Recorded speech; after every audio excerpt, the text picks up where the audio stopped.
Hi, me again. Today I'm going to show you how to make some really nice fried chicken. Most people know how to make fried chicken anyway. It's not that difficult, but we're going to do it a little bit different. A lot of people use corn flour or flour. We're actually going to do this with buttermilk and flour, and it gives it that really nice crispy taste. On top of that, we're going to throw in some sweet potatoes on the side with some onions, green and red peppers, etc. Herb it however you like. I've got like a mixture of stuff. I use mixed peppercorns, I use chicken seasoning, garlic powder, a little bit of cumin, you name it. I throw it in there because I like my stuff quite spicy. So you spice it whatever you feel. If you're making it for kids, for example, a bit of salt and pepper is more than enough. Then on top of that, within the marinating process, we're going to throw a little bit of onions in. I'm going to do some shallots, and I'm going to use some garlic. I'm actually using smoked garlic. It gives it a lovely little flavour, but you can use regular garlic. Once I've put all those ingredients in, I'm then going to put the buttermilk in. I'm going to mix it all up in my hands, and I'm going to put it in the fridge for like 20 minutes.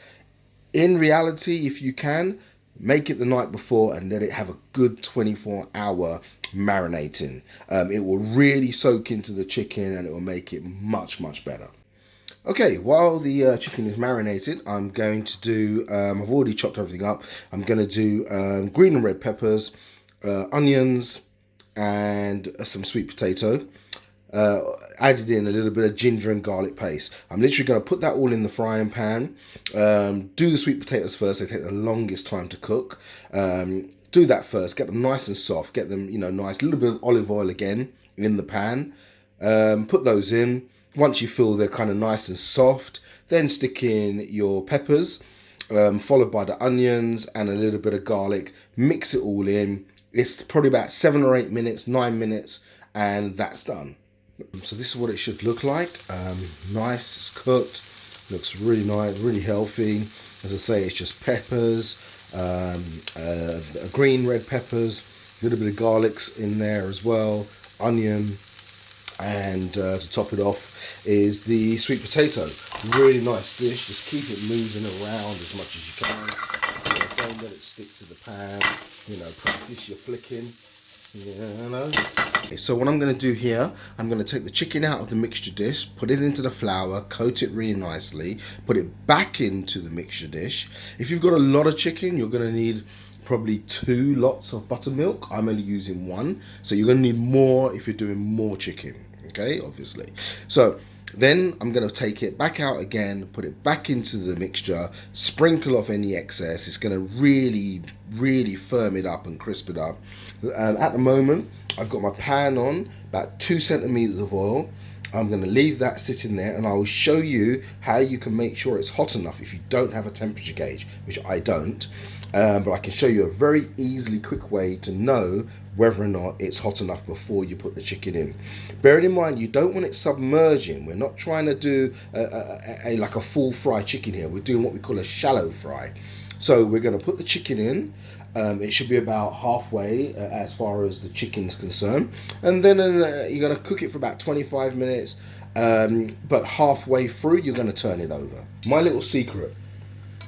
Get a little stick. So I'm using a skewer. Can you see that it's starting to bubble up at the bottom there of the skewer? That means the oil is hot enough. Okay? So now what we're going to do, take our chicken. Make sure you always lay it away from you, right? Don't lay it to you. Don't just drop it in there like some crazy person because it will splat all over you. Lay it away from you. Always make sure you leave a little bit of time in between each bit of chicken you're putting in so they don't stick together. Nothing worse than chicken just sticking together, okay? Give yourself plenty of room, especially if you don't have a big pan. Obviously, you're going to have to do this in batches. It might mean you have to change the oil, because obviously the oil is going to get dirty. One other thing as well is when you put the chicken in, the oil is actually, believe it or not, going to get a bit cooler because it's now got meat in there, which is now going to bring the temperature down. So I always bring the temperature or the heat back up a little bit so it gets back on the boil.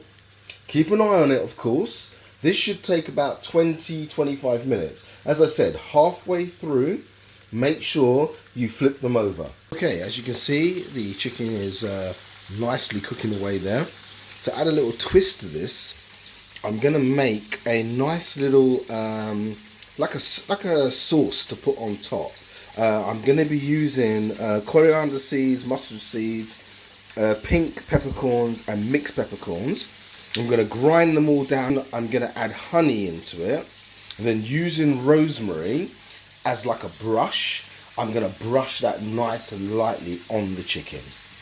Okay, so I've added our sweet potato, peppers, 2 different kinds of peppers, everything underneath, onions, etc. Sprinkled a little bit of garnish around it, just a little bit of spring onions. Using the sauce that I made, I'm going to use this as like a paintbrush. And I'm just going to paint some honey, a bit of honey, pepper, all over the chicken.